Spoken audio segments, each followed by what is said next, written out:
Alejandro, ¿es necesaria cierta ingenuidad para ser capaz de amar? Dice Sonetska. ¿Hace falta cierta inocencia o incluso ignorancia en algunos temas para que el otro se te haga interesante, para que lo admires? ¿El amor es admiración? Le juro, dice, tengo 21 años y he estado con algunos hombres, pero creo que nunca supe lo que es amor. Y esa búsqueda me desconcierta. Nunca me duró un novio más de una semana. Qué barbaridad lo que usted me dice. Sí. Y cuando veo gente que hace más de 5 o 6 años, que claro, a mí también me produce el mismo desconcierto, no sé qué pensar. ¿Qué opina usted? Y métale al amor tal como se le da. Usted se le da de a 5 días. Y dele a 5 días. ¿Para qué va a estar estirando caramelos? Bueno, cómaselo, no lo haga durar de más. Está lindo para batirle el récord, a esta chica. El récord, claro, para durarle 8 para durarle 8 para hacer el amor de su vida, no con 8 días. Yo no quiero ser el amor de la vida de nadie porque siempre sale un poco caro ser el amor de la vida de nadie. Ahora, recién decíamos un poco lo contrario de eso, ¿no? Que una de las condiciones para el amor no es la ignorancia. No, yo creo que no. Lo que sí hace falta es cierta fe poética, que no es lo mismo. No es lo mismo. Coleridge decía que había que suspender la incredulidad para disfrutar de la obra artística. Esto es ser un poco crédulo. Parece que fuera ser un poco inocente. Claro. Y entonces usted va al teatro y en vez de decir, uy, ese tipo no es... no mató a la madre. Claro, no es el príncipe de Dinamarca, sino que es Coco Silly. Claro. Bueno, esa clase de astucia hay que suprimirla en el teatro. Es el peor de los espectadores. Y en el amor también. Esa clase de astucia, de cinismo previo. Discépolo decía, ese presentimiento. Porque si yo pudiera querer sin presentir. Claro. El tipo empezaba a querer y ya pareció, ya sé lo que va a pasar con esta mina. Me va a dejar a los 6 días. Con esta que conocí hoy que se llama Sonetska. Esa astucia es mala para el arte y es mala también para el amor. Pero la suspensión de la incredulidad no implica un menoscabo de la sabiduría, sino una decisión voluntaria. Sí. Y si yo por ahora estoy en el cine, y si bien sé que es una ilusión óptica y que 24 o 36 cuadros por segundo hacen la cosa, qué sé yo, me veo la película y me hago mala sangre con las desventuras de Ray Milland. Claro. Así que a eso le llama fe poética Coleridge. Sí. Y cierta fe poética no está mal para enamorarse. Yo sé que o no me va a dejar, o no le voy a gustar, o algo va a pasar, o nos vamos a aburrir el uno del otro, pero hoy estamos aquí en esta heladería, vamos a disfrutar. Bueno. No, peor que el escéptico caprichoso, ¿no? Que se encapricha con su posibilidad de no creer lo que está claro, pasando, sí, ¿no? Sí, disfruta más viendo cómo se cumplen sus peores presentimientos, sí, que gozando. Bueno. Una vez me preguntó dice, ¿vos lees los diarios todos los días? No, le digo, en realidad, no sé, por ahí sí, por ahí no, pero a veces no los leo. No me enorgullezco de no leer el diario del todo, pero esto me pregunto, dice, ¿y cómo haces para enterarte de lo que pasa? O para conocer el mundo, para conocer cosas. Se había olvidado de los libros. Sí. Porque no estaba hablando de actualidad, estaba hablando de cómo manejás lo que vos haces en el programa, qué es eso. Como si no hubiera otra cosa que los diarios. Pero qué raro, ¿no? Yo no estoy de acuerdo con ninguna de las dos actitudes extremas. Decir, yo si no leo el diario me parece... No sé. Pero tampoco la otra, el negarse obstinadamente a leer el diario... O como una postura como una postura, sí, mire, yo no me rebajo a la prosa periodística, hay que ser broma. En ambos casos, uno es un poco fatuo, me parece, ¿no? Esto de andar vigilándose uno mismo para conseguir una regularidad y luego comunicársela patológicamente a los demás es fatuidad. repito, vigilarse uno mismo para observar una regularidad y luego comentarla hasta los demás como si fuera un rasgo genial. ¿Qué es el broma? Porque yo nunca como pollo. ¿Y a qué le importa? O yo no leo los diarios, o yo los leo todos los días, o yo no puedo estar sin leer el diario, o yo no puedo estar leyendo el diario. ¿Qué me importa? La respuesta es, ¿usted lee siempre el diario? No sé, no hago el centro de mi vida de ese asunto, ni de ningún otro. Yo qué sé, soy un pobre gil y no vale la pena que yo le cuente si duermo o no duermo la siesta, como me preguntó uno una vez en un reportaje. Es que el destacar esas regularidades también forma parte de un discurso regular, un discurso que se repite en los medios, que busca permanentemente la regularidad. Claro, porque la única forma de neutralizar, de capturar a un tipo, de meterlo finalmente, conforme al mejor precepto burgués, en un estante, para tenerlo a mano allí, es justamente esto, pescar regularidades y hacer que la vida sea toda una serie de regularidades, cuanto menos mejor y cuanto más inflexibles mejor. Qué cosa, ¿no? Pero hay gente que se complace. Yo voy al baño a las 7 de la tarde. Y te quedan mirando así, como diciendo, mire un poco con qué clase de prócer está hablando usted. Estaba pensando en esas personas que no tienen una regularidad en su vida y resultan ser peligrosos para el sistema. ¿O no? No debería importarle al sistema. Pero está bien, en cualquier caso resultan peligrosas para ciertos sectores del sistema, por ejemplo los tipos que hacen reportajes. Cuando un tipo no tiene regularidades, ni costumbres, ni hobbies, ni colores preferidos, ya se le empieza al tipo a hacer cuesta arriba llevar el asunto. Sí, claro. Porque qué cosa es una persona para un entrevistador radial o de la televisión, sino una cosa de piel de unos 80 kilos de peso que tiene un lugar preferido, un hobby, un color que le gusta, una canción que le recuerda algo. Eso es un ser humano. ¿Qué otra cosa es un ser humano?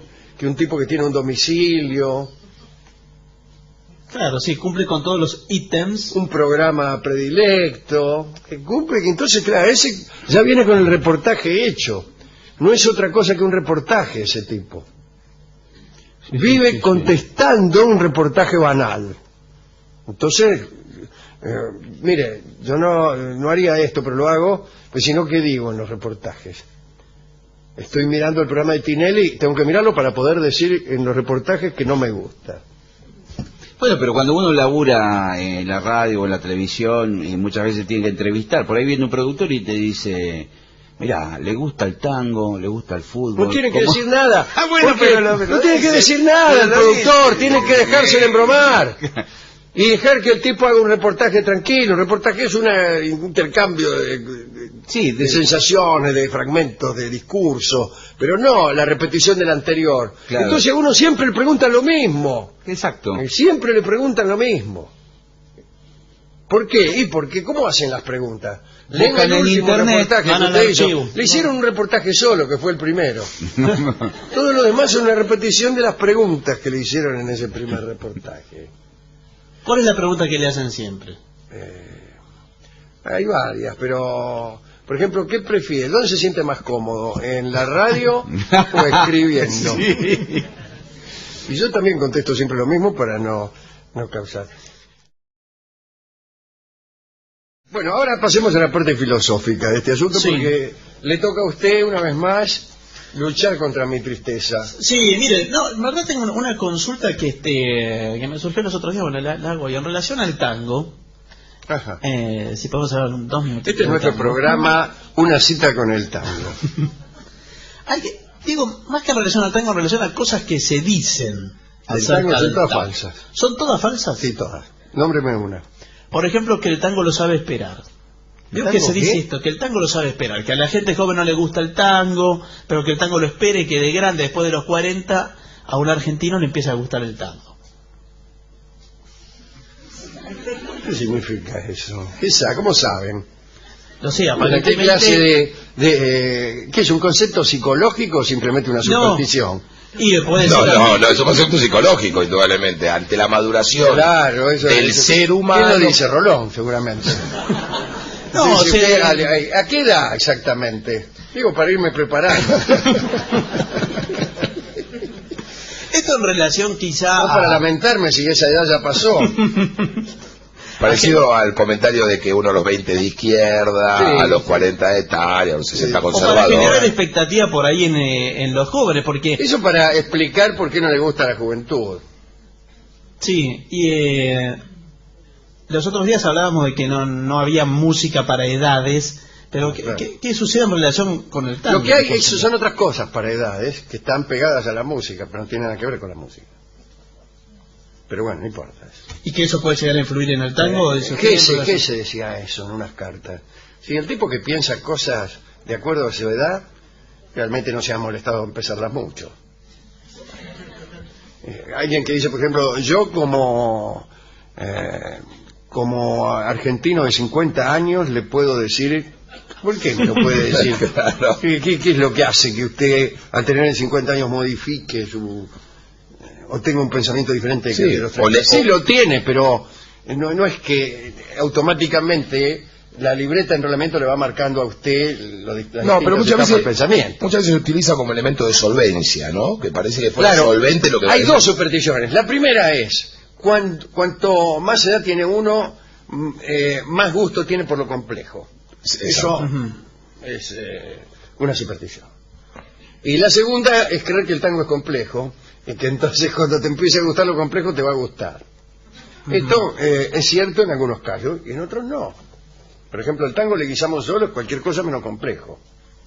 Pero no tiene sí un lenguaje en un alto porcentaje hermético, el tango. El tango sí. Eso sí quizás impide a otras, ¿no? Llegar a... Pero le impide a no solo del lenguaje, 50 sino años de... también se lo impide. Sí, no, claro, sí. Sí, no es una cuestión... Pero no es de lo peor igual esa superstición. ¿Qué otras supersticiones hay en torno al tango? No sé todo lo que se dice. Que todos los tangos son buenos también para el Que todos tango. los tangos, no, eso es mentira. Que todos los tangos son tristes. Sí. Que es malo que sean tristes. Ujú. ¿Qué sé yo? Mirá la tragedia griega. Bueno, listo. ¿Y todos los tangos son tristes? No. No, pero hay muchos tristes. Casi todo el arte es triste. Esa es la cosa. Casi todo el arte grave, el arte denso, el arte fuerte, el arte intenso es triste. El arte alegre, ¿qué es el arte alegre? El arte satisfecho. Pero entonces el artista tiene una... ¡Ay, qué contento que estoy! Se llama una... Y no, el arte surge... Desde el sufrimiento. No tanto desde el sufrimiento, de la falta, desde la carencia. Desde la carencia, lo que no hay. ¿Qué es lo que no hay? Bueno, hay un amor que se ha ido, no hay una juventud que se ha ido, no hay una guerra, porque o hemos perdido una guerra, o hemos perdido un ser querido, etcétera. Entonces eso hace nacer arte. Pero la satisfacción plena no.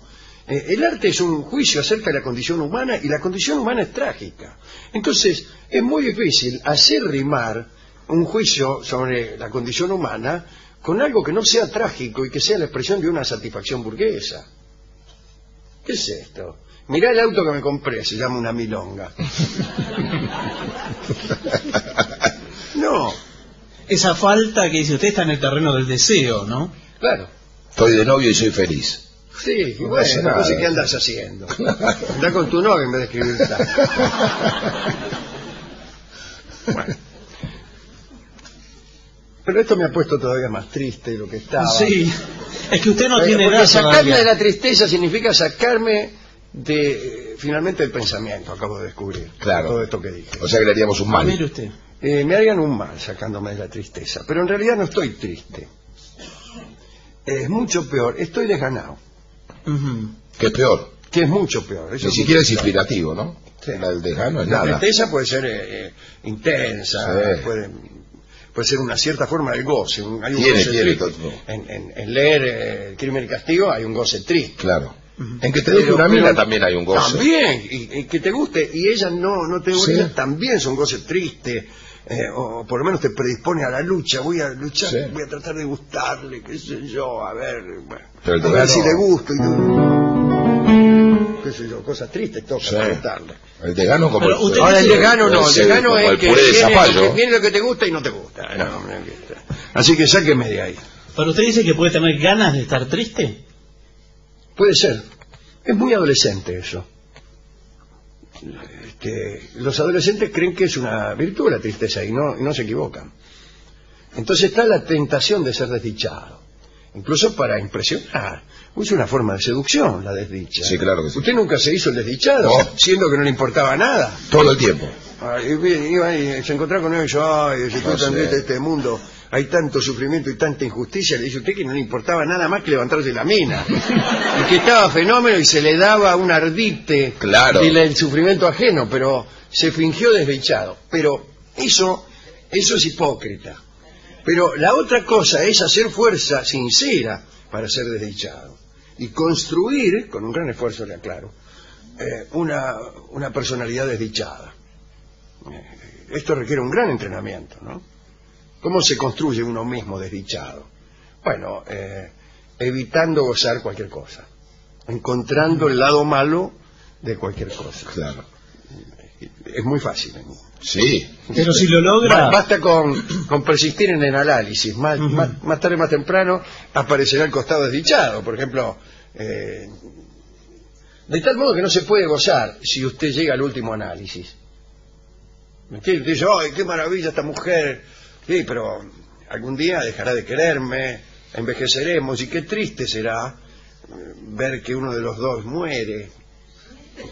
Ya está, ya se arruinó todo. Y usted no la saca a bailar. Entonces lo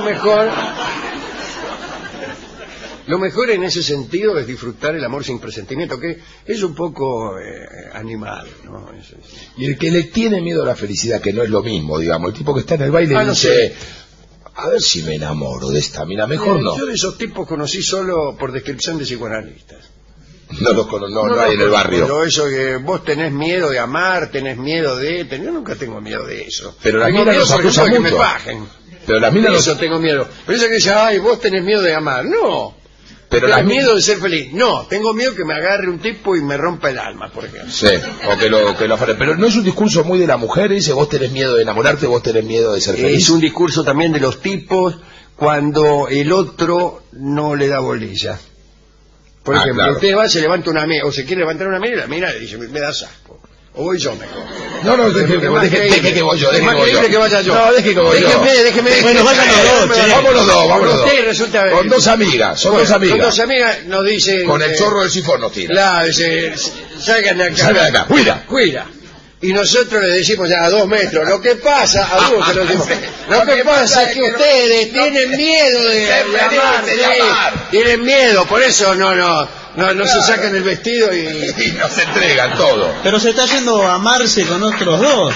Claro, mira, ¿qué vamos a tener miedo de amar? Lo que pasa es que no nos gustan ustedes, dicen las minas. Pero nosotros ya nos fuimos corriendo, no escuchamos esa parte. Para no ver cuando se revuelcan abajo de la mesa con otros dos tipos que acaban de llegar y a los que despreciamos porque nos parece que son peores que nosotros. Y no. Casi todos los que nos parecen ser peores son mejores.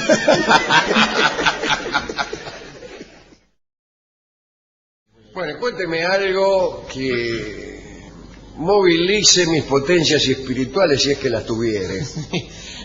Mire, yo no sé, les voy a hacer una pregunta a ambos. A ver, ¿ustedes cómo se llevan con las cosas que son para armar? Pésimo, es mi respuesta. Veo que hay cosas para armar. ¿Según cuáles? Yo no hago otra cosa que armar.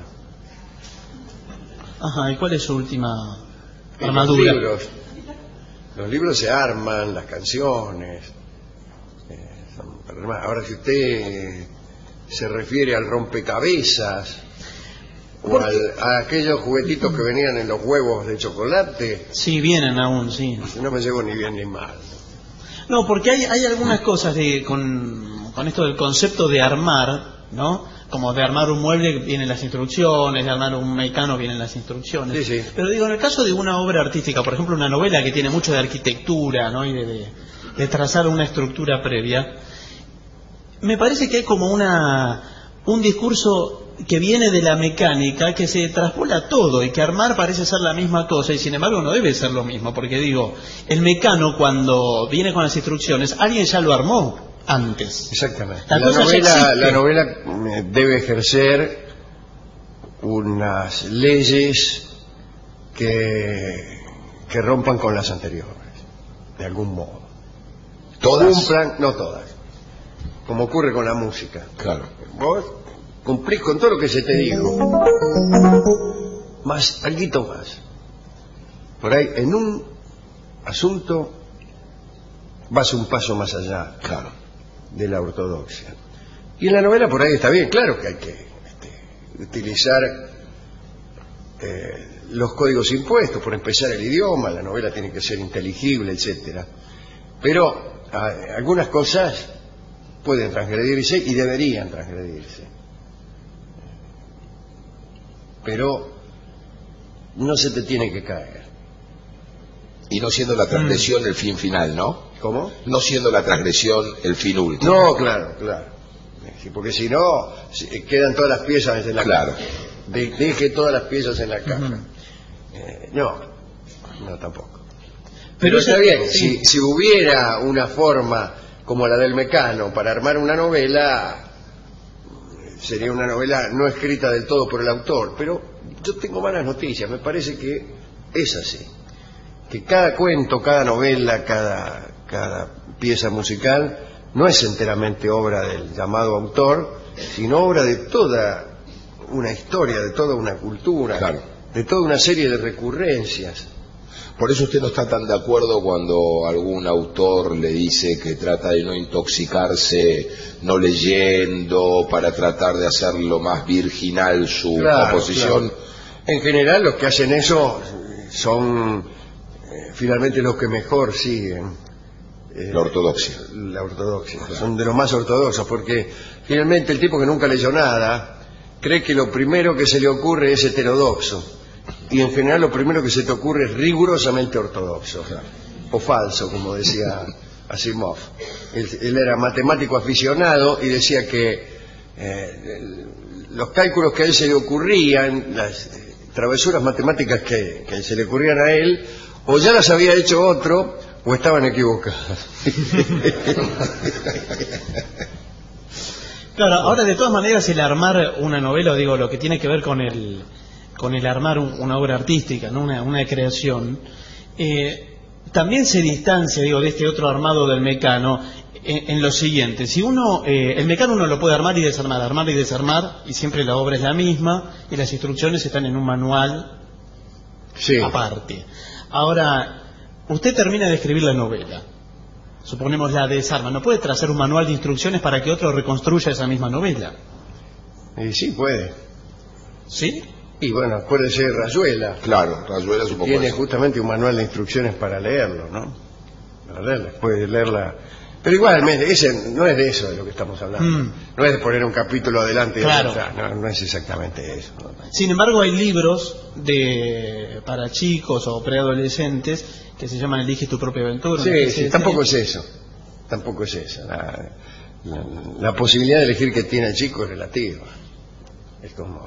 Había una obra de teatro que también tenía ese concepto, en el cual el final, la hizo aquí Rodolfo Bebán, en el cual el final lo podía dictaminar, lo dictaminaban con votación los espectadores, no Sí. quién era el asesino. Sí. Y en el teatro al lado había un popular cómico que se paraba en la puerta de su teatro y cuando estaba la cola larga del teatro al lado les gritaba las 5 posibilidades de final para arruinarle la obra nada más a verla.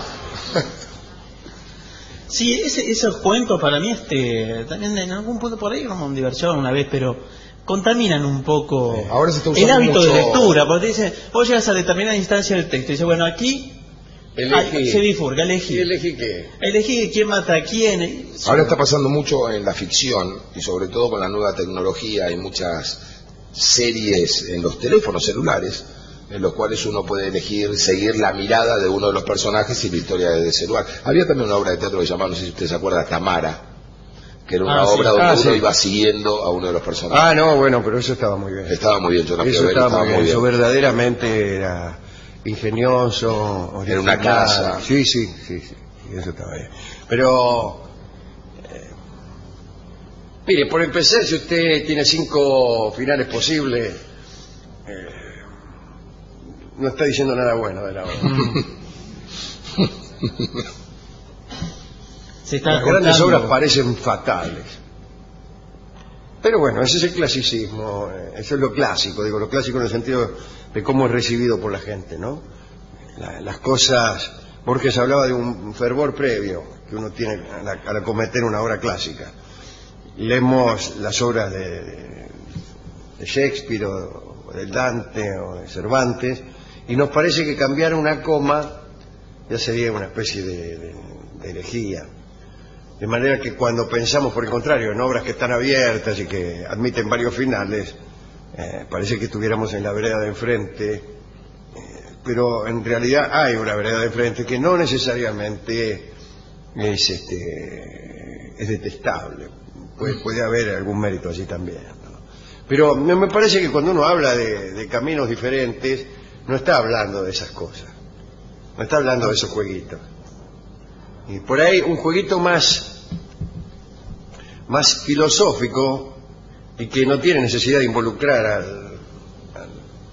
al espectador, eligiendo, mandando cartas, ganando bicicleta, es hacer ver que verdaderamente el universo sigue igual, aunque usted cambie algo que parece decisivo. Alguien se muere o no se muere, se va a morir más tarde. Huimos de un traidor y aparece otro. La historia de que ante dos posibilidades el resultado es el mismo es mucho más misteriosa que hacer votar a la gente.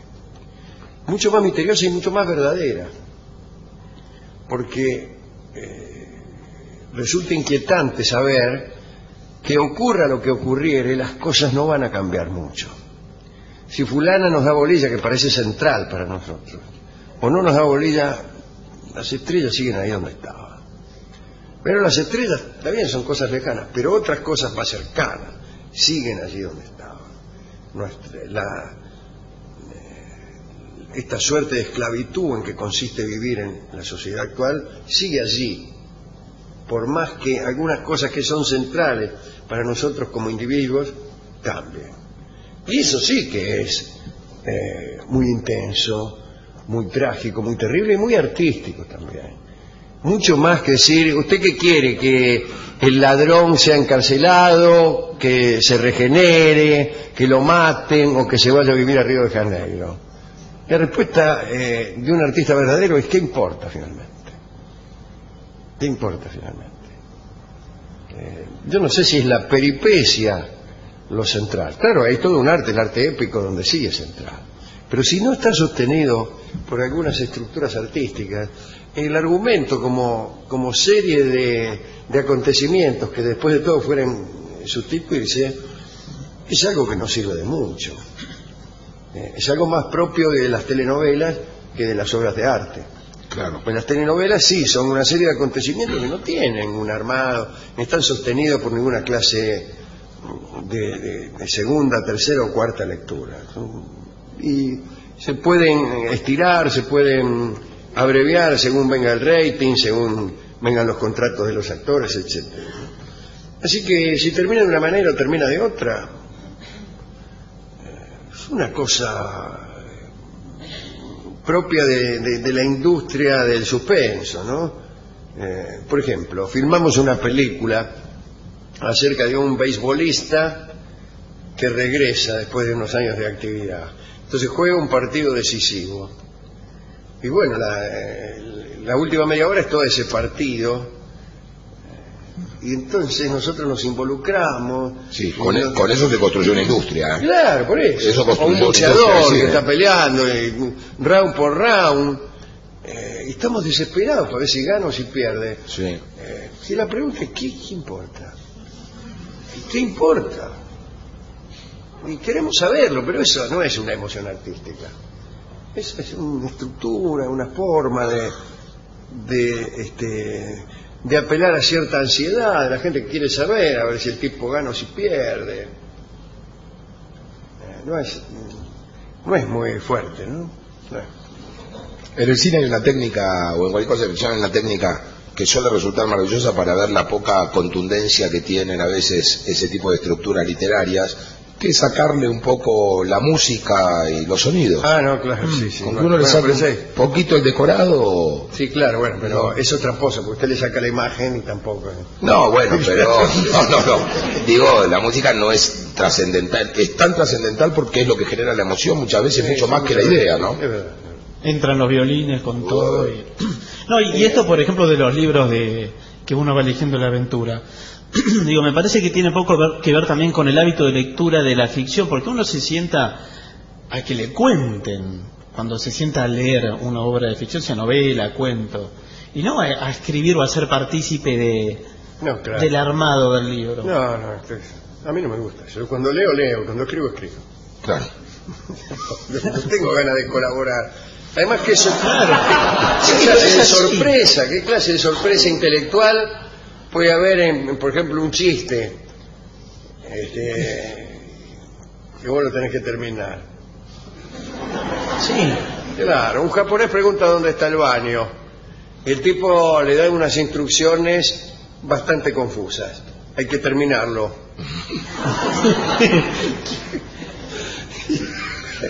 Por lo menos cobrarlo más barato, el libro, dame unos mangos, así algo, así que voy a trabajar con vos. Me acaba de gustar ese cuentos verdes, pongan el final. Eso puede tener su atractivo más que los cuentos. Sí, puede los tener. libros. A mí se me ocurren varios finales. Y hay varios. Sí, pero Hay varios, en todos el por japonés ejemplo, queda mal parado. Están en el teatro, dos amigos. Sí. Entonces uno dice, voy al baño. Sí. Y empieza a preguntar, le dan instrucciones confusas. Encuentra una salita con una mesa y un jarrón y desarrolla sus menesteres allí. Sí. Y vuelve, le pregunta al amigo cómo sigue la obra. Y el tipo le dice que la obra es muy extraña, ya que en determinado momento apareció él y orinó dentro del florero. Esa es una forma de terminarlo.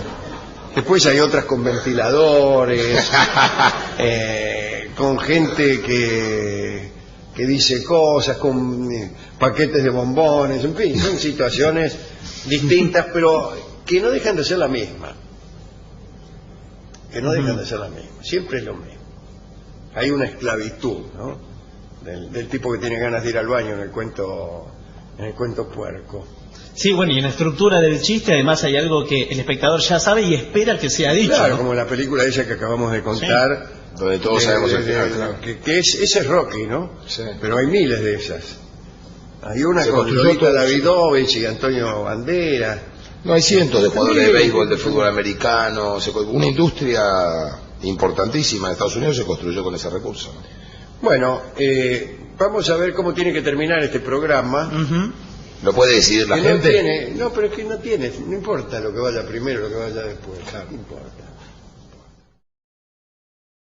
Alejandro, soy Federico, profesor de música. Estoy cansado de que en la escuela los alumnos pregunten para qué sirve la materia. ¿Cómo hacer para que sea valorado el arte en las escuelas? Como el medio que es para el desarrollo intelectual del alumno. Es imposible. Convencer a los alumnos, todo eso, no es imposible, hay que tratar de hacerlo, pero es muy difícil. Usted tira con piedritas, con semillas de nabo, durante su clase de música, qué sé yo, y después uno... Y después le crecen nabos. No, después el pibe va a su casa y todo lo que usted le enseñó se va al demonio. Se va al demonio, pero no porque ponga la televisión y la televisión sea mala, sino porque en realidad el discurso general de nuestra sociedad es contrario a cualquier esfuerzo que nos reporte un beneficio inmediato, constante y sonante. Entonces, a partir de eso que está instalado, no solamente en la televisión, está instalado en los padres del chico, Sí. en los vecinos, en la radio, en los tipos, en los tipos que te venden cosas, en los mercados, etcétera. Está instalada la idea de que el arte es una cosa superflua, que la inteligencia es una pérdida de tiempo, o que la filosofía es cosa de mandarines. Entonces, ¿con qué sostén va el profesor a convencer al chico de que ponga por lo menos un poco de energía en aprender qué cosa es un acorde. En realidad, es posible, no estoy seguro de esto, ¿no? Es posible que haya que hacer una gigantesca revolución educativa, pero no dentro de las escuelas. El error es quizá creer que que el mal está dentro de las casas de estudio. Y yo creo que más bien está afuera. Un día me dijo a mí uno que era ministro de Educación de acá de la ciudad. Dice, porque nuestra idea es abrir la universidad, por ejemplo, abrir las ventanas para que entre un poco de aire fresco de afuera. ¡Oh!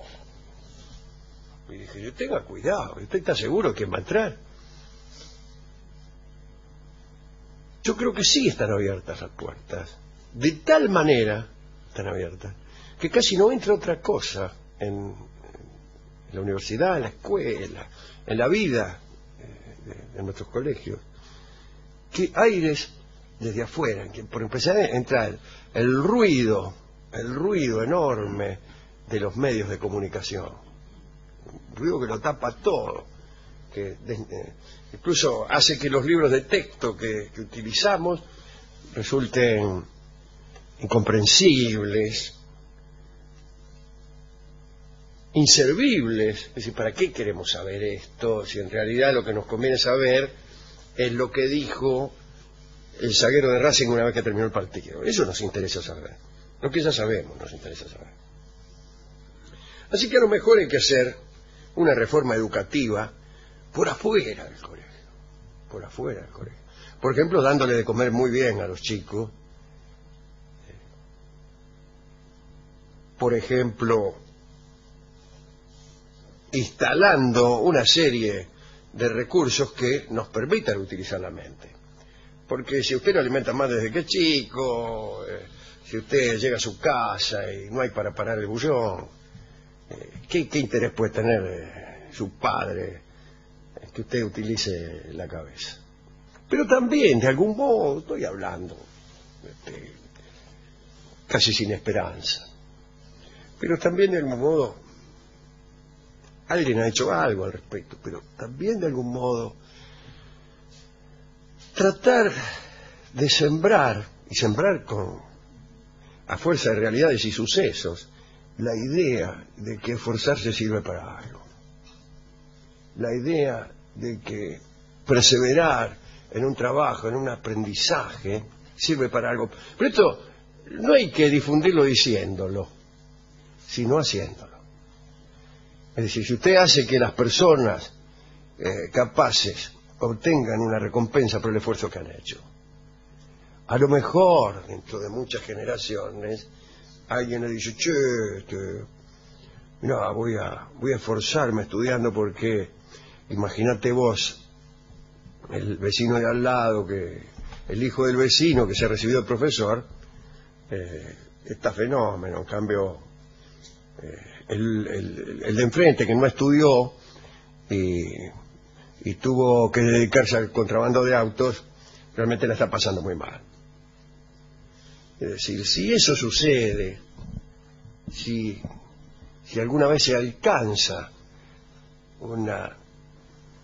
una pulsión de la sociedad en donde la idea del esfuerzo recompensado sea superior a la idea de la delincuencia recompensada, de la viveza recompensada. Pero esa idea tiene que estar en todas partes, en lo que ocurre, en lo que se dice.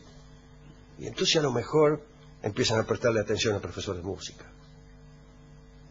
Pero si no, no. Usted ve la televisión y hay un tipo que te va a dar la mano y cuando vos se la das te saca la mano. Y ese es el piola y vos sos el sonso. El mensaje es, el que confía es un imbécil. Y el que sin hacer ningún esfuerzo te traiciona al segundo, aun siendo un estúpido, ese es el ganador. Si usted no cree lo que yo digo, haga una lista de las personas que se consideran ganadoras, o si usted quiere que son ganadoras desde el punto de vista estrictamente comercial y mercantil, de las personas más poderosas, de las personas que encarnan el éxito en la Argentina. Y si usted junta todos los libros que han leído entre todos, no va a llenar ni un estante. Es decir, son gente bastante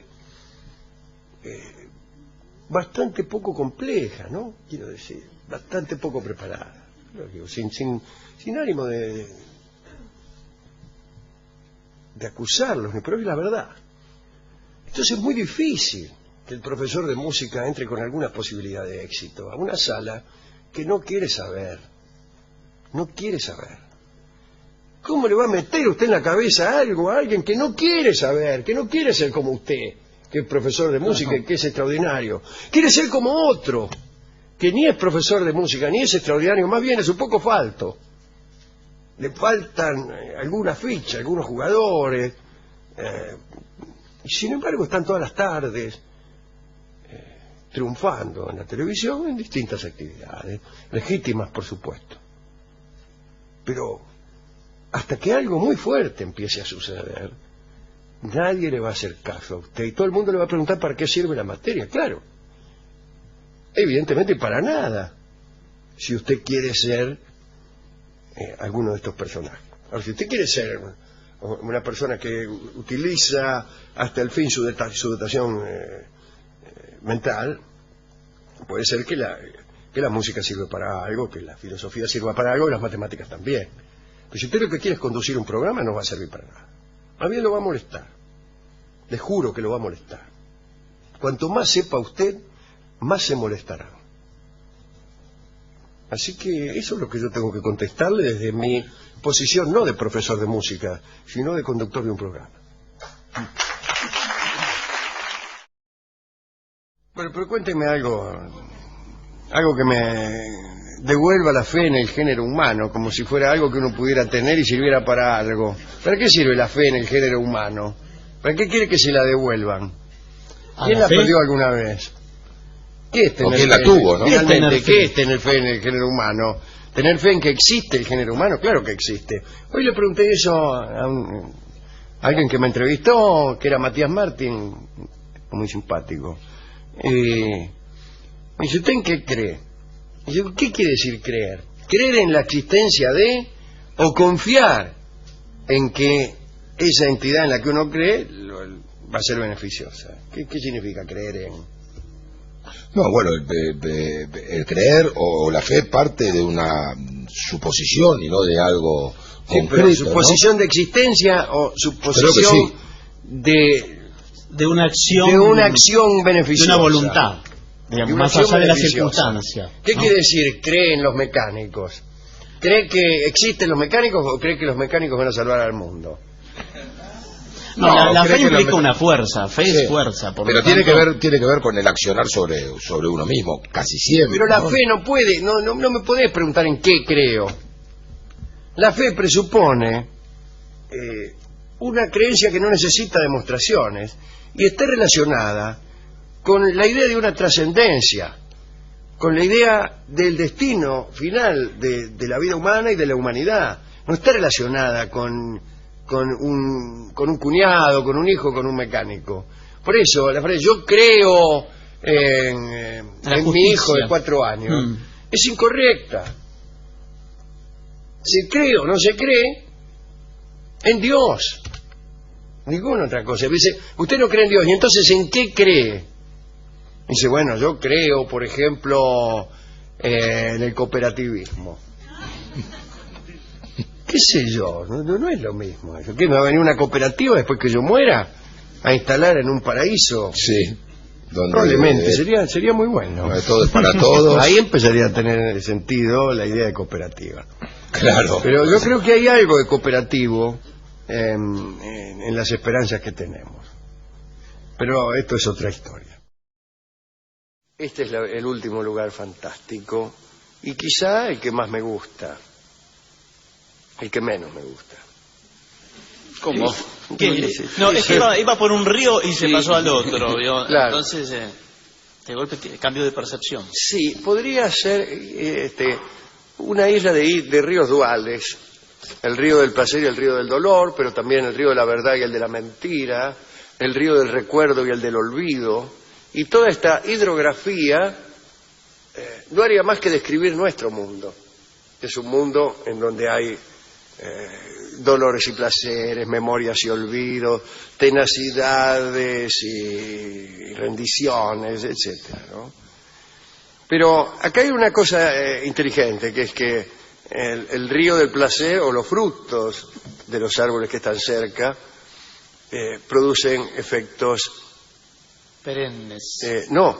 efectos efímeros, el del placer Claro. y el del dolor perenne. Pero eso está bien por definición, no es que seamos tan desgraciados que los dolores nos duran mucho y los placeres poco.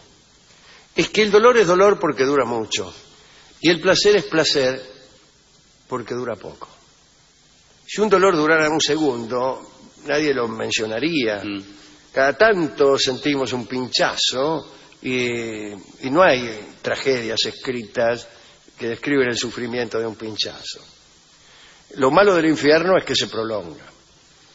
Y el placer, si se prolongara, produciría un acostumbramiento.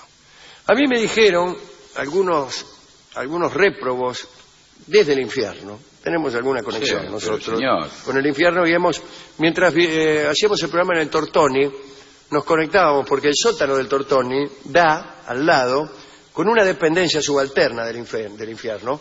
Ahí hay un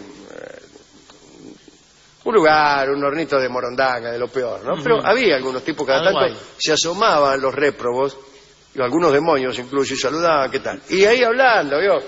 Con la mano en el bolsillo, decía, y dice, acá con el tiempo te acostumbras, ¿viste? Me dice. Los primeros 1000 años son un poco duros.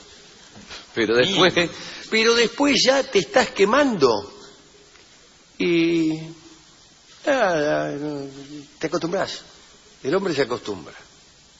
Ahí empieza el infierno. Y ahí empieza el infierno. No, mejor dicho, ahí casi termina el infierno. Pero lo peor es acostumbrarse al placer.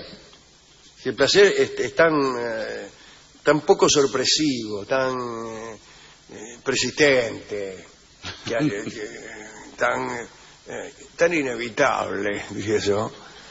Uno ya se empieza a fastidiar, ¿no? Basta de placer. Basta de placer, basta de este maravilloso milagro de amor.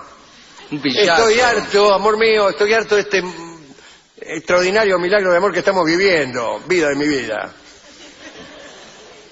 Pero Me tienes podrido. Pero déjelo correr un poco también. No Que hay poco. que dejar correr nada. Justamente el placer tiene esa característica. Es una flecha en la noche. Bien. El programa este que tiene Alperín con Brienza y Tom Lupo. y Tom Lupo. Entonces, entrevistaron a una chica que había ganado una olimpiada de filosofía, o que había entrado segunda. En realidad había ganado el campeonato de antropología, que era un rubro, y en la general había entrado segunda por un punto. Entonces la entrevistaron. Y aparece Tom Lupo y le pregunta lo primero que yo le hubiera preguntado, es decir, ¿cómo es una olimpiada de filosofía? ¿Que corren todos los filósofos hasta la esquina? Yo lo que pensé, ya sospechando que esto no iba a ser, es que filosofaban. Claro, no. Más los alumnos de los colegios secundarios y filosofan. ¿Qué sé yo? ¿De dónde vamos? ¿Para dónde venimos? No sé. O si no, pensé, esto era mejor todavía, y tampoco era, no filosofan, pero presentan un trabajo, una especie de tesis, sobre un asunto filosófico. Sí. Yo pensé que era eso realmente. No, ni siquiera. Sino que preparan y estudian un tema.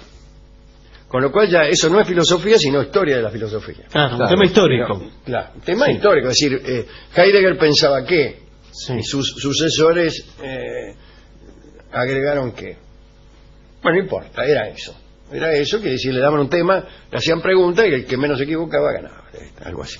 No importa, no es para desmerecerlo, no importaba fenómeno. Y le empiezo a preguntar don Lupo a esta chica. Y la chica empezó a hablar una jerga absolutamente antifilosófica. Que era la del como que. Claro. Es como que te abre la cabeza, ¿viste? Ah, amigo. Creo que soy textual, ¿eh? ¿Por qué te gusta la filosofía? Es como que te abre la cabeza, ¿viste? Lupo pobre le preguntó, bueno, ¿sobre qué autores estaban trabajando? Bueno, que se le dijo que autores. Pero Lupo trató de ver, a ver si él metía alguno. Sí. Y a fulano no lo vieron, sutano, qué sé yo. Y la chica le contestaba casi como con desprecio, diciendo, no, esos autores no estaban en la Olimpiada. Como descalificando a estos autores por no estar en la Olimpiada. Estaba Kierkegaard. No, ese autor no estaba, ¿no? Como diciendo, usted no sabe nada de filosofía, no me nombre a Kierkegaard, que no pertenece, y tenía cierta razón, a la historia de la filosofía. Y Don Lupo le empieza a preguntar, ¿y qué lees? No importa lo que leía, no leía nada, pero no importa, tampoco se trata de que lea todo el tiempo autores filosóficos. ¿Y te gusta Simón de Beauvoir? No sabía quién era. Entonces Brienza le dice, es que este hombre le está preguntando por autores que escribieron hace 50 años. Yo pensé entre mí, y lo bien que hace. Sí. Y apagué la radio. Apagué la radio. No pudo seguir, No pude seguir porque todo esto era en el informe. O sea, no, esto es. Tom le preguntaba, ¿y a vos te consideran un bicho raro? Porque te gusta. No, dice, nosotros salimos, o sea, con las chicas, vamos al boliche, como todas. Qué raro. Yo lo digo. No enconado, sino preocupado, porque lo primero que debe hacer alguien que se asoma a la filosofía es darse cuenta que la palabra es el instrumento del pensamiento. Y si vos no te das no establecés la diferencia que hay entre el ser y el cómo ser, va a ser muy difícil que aprendas algo, ¿no? Pero además me resultó profundamente antipática la actitud de la chica que había ganado una Olimpiada de Filosofía y ya se creía que Platón era un gil. Además es como lo inverso de lo que decíamos al principio, no tomaba ni siquiera la pose o la forma discursiva del discurso filosófico. No, que pero la actuación era otra. La actuación ¿Y cuál era la actuación? ¿Lo espontáneo? La actuación era mi juventud está por encima de lo filosófico, y creo que tenía razón en eso. ¿Qué opina de los Simpsons? Me dice José de Tucumán, y del estilo de vida americano, qué sé yo, ¿no? Me gustan los Simpsons, pero no el estilo de vida americano, pero bueno, ¿quién soy yo para imponerle un estilo de vida a una nación como esa, a la que debemos tanto aporte cultural verdaderamente y civilizador, y debemos también tantos desatinos y tanta violencia y tantos crímenes? Yo particularmente, en lo que respecta a mi vida personal, estoy harto del estilo de vida americano, porque se me mete en la cocina. Por eso estoy harto. A mí no me molesta el estilo de vida birmano, porque no me lo imponen. Claro. Pero por ahí estoy harto de querer ver una película y que la película sea sobre el tema de Santa Claus. ¿A quién le puede importar Santa Claus? Si un actor, gente grande, diciendo que Santa Claus existe, y que el otro, y un juez que lo interroga al tipo. No quiero eso, no me rechazas. Algunos chicos han crecido con eso y creen que Santa Claus es una cosa nuestra, formada en nuestro folclore, que a mí eso me repudre, pero más todavía, si usted quiere puede creer, pero más todavía me repudre, por ejemplo, ver películas con universitarios, claro, eso que acaba de decir usted, pero universitarios eligiendo al presidente de la clase o a la reina del baile, o haciendo una elección a cada rato, una discriminación, una competencia, a ver quién es vencedor, hablando de vencedores y perdedores. Siempre eso me repugna, me hierve la sangre, me parece discriminatorio, fascistoide, es una porquería eso. Todas las películas universitarias tienen una competencia en donde... Exactamente, si hay quién es la más linda del baile y se traicionan unas cosas. Debe ser así, calculo yo. Bueno, es un asco. Vivan así todos 100 años contentos, pero no me lo metan en mi casa todos los días, todos los días. Alguna vez puede ser. Pero yo estoy muy interesado en el cine americano, pero mucho. Y mucho también en la novelística y en el teatro americano, que eso era estupendo. Pero cuando hay temas artísticos, ¿no? Cuando temas artísticos quieren decir temas... finalmente, cada vez que uno poetiza está pronunciándose acerca de la condición humana. Y la condición humana es trágica. Bueno, si hablamos de eso, fenómeno. Yo pero disfruto muchísimo con los grandes escritores y dramaturgos americanos. Y con los grandes cineastas también. Pero cuando empezamos con eso, que es mostrarnos esa... casi como si fuera una virtud, esa patología de la historia de la chica que no quiere hacerse tocar por el chico porque no está lista para ello, cariño, todo eso es una porquería. Eso es, entonces de eso estoy harto, de eso estoy harto porque realmente no me pertenece y no lo quiero incorporar. No es la sabiduría china, ni el arte italiano, ni el valor español. Es una porquería, es una patología del pueblo americano.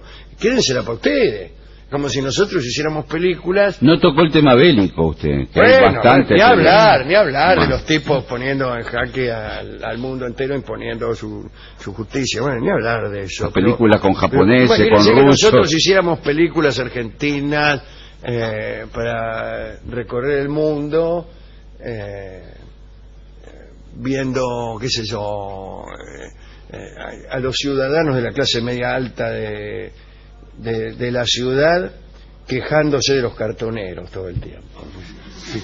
¿Entiendes? Es una cosa de una familia honesta de clase media alta que es molestada por los cartoneros. Entonces todo es una historia, la chica que sale, los cartoneros que son malos y la tocan. Entonces viene un pibe que también es estudiante y lo faja a los cartoneros. Es una porquería. Eso es una porquería. Bueno, la misma porquería es la que recibimos nosotros. Ay, qué linda, qué bien filmada que está. ¿Cómo no está bien filmada con la guita que gastan? Lo único que falta es que la filmen mal. Bueno, discúlpeme, ¿no? Esto un poco parece atrasado hablar del estilo de vida americano y pronunciarse en contra. Pero digo, me pronuncio en corta porque me sofocan un poco, porque hay cable en la televisión y porque me sofoca eso, me sofoca. No, es inevitable y quiero rajar de eso.